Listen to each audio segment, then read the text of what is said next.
আসসালামু আলাইকুম। Hi everyone, কেমন আছেন আপনারা সবাই? আশা করি আপনারা সবাই ভালো আছেন। আলহামদুলিল্লাহ, আমিও ভালো আছি।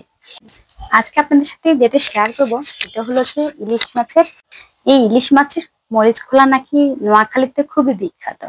তো চলুন ইলিশ মাছের মরিচ খোলা কিভাবে করছি সেটা আপনাদের সাথে শেয়ার করে ধাপে ধাপে।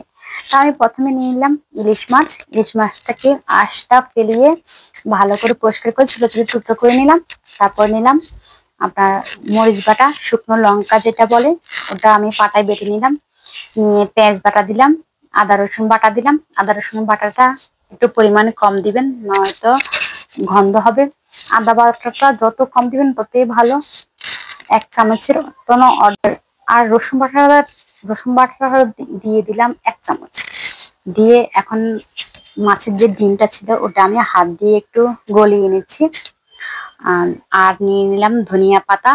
এখন নিয়ে ভালো করে এগুলো মিক্স করব মাছের ডিমের সাথে। মরিচ বাটা, রসুন বাটা, পেঁয়াজ বাটা, সবকিছু ভালো করে মিক্স করবো। আর অল্প একটু দিলাম আদা বাটা। দিয়ে এখন মাছের সাথে ভালো করে মাখিয়ে নিব। মরিচগুলো যাতে ঝাল, এই জন্য আমি একটা হ্যান্ড গ্লাস পরে নিয়েছি। আপনারা চাইলে একটা হ্যান্ড গ্লাস পরে নিতে পারেন, কারণ মরিচগুলো এত ঝাল পরে আমার হাত জ্বলবে। আমি একবার ট্রাই করছিলাম, মানে তখন আমার খুবই হাত জ্বলাজ্বলি করছিল, অনেক কষ্ট পাইছিলাম আমি। তা আমি নিলাম এখানে কলা পাতাটাকে আমি ধুয়ে পরিষ্কার করে নিছি। নিয়ে এখন যে মাখামাখি করলাম মাছের, ইলিশ মাছগুলো মরিচ বাটা দিয়ে এখন এটা সুন্দর করে দিয়ে দিচ্ছি। এই যে কলা পাতা কিভাবে দিচ্ছে আপনারা এইভাবে দিবেন। দিয়ে একটা তাওয়া চুলার মধ্যে দিয়ে হিট করে নেবেন, ওটা যাতে ভালো তাপ হয়। তারপরে একটা কলা পাতার মধ্যে এভাবে মাছটা দিয়ে উপর থেকে কলা পাতা দিয়ে আবার একটু ভাঁজ করে এই পাশ থেকে এবার মাছটাকে দিয়ে দিবেন তাওয়ার মধ্যে। দিয়ে চুলার আঁচটা একদম কমিয়ে রাখবেন লো হিটে। দেখবেন আস্তে আস্তে আপনার মাছটা অনেক সুন্দরভাবে হয়ে গেছে। আর এভাবে মরিচ খোলা খেতে কি যে দারুণ লাগে, কি বলবো রে ভাই, এত স্বাদ হয় পরিমাণে মানে মুখের বাসা নেই বলার মতো।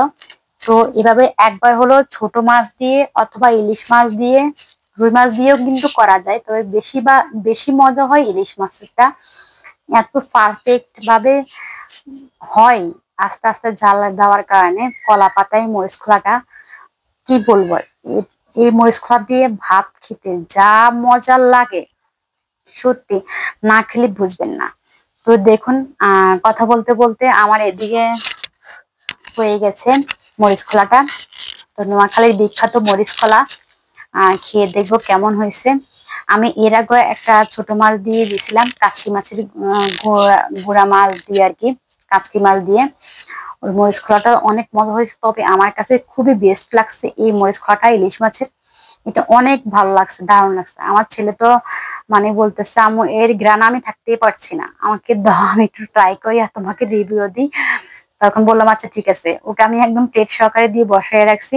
ও প্রথমে চামচ দিয়ে একটু খাইতেছিল, তারপর বললো যে না আম্মু চামচ দিয়ে খাইতে পারবো না, আমি হাত দিয়ে খাই। তো বললাম যে ঠিক আছে খাও। এখন ছেলে খেয়ে বললাম এত দারুণ হয়েছে। তো যারা আমার ভিডিও দেখতেছেন প্রতিদিন দেখেন, সবাইকে অসংখ্য ধন্যবাদ। সবাই ভালো থাকবেন, আল্লাহ হাফেজ। দোয়া করবেন, দোয়া রইল।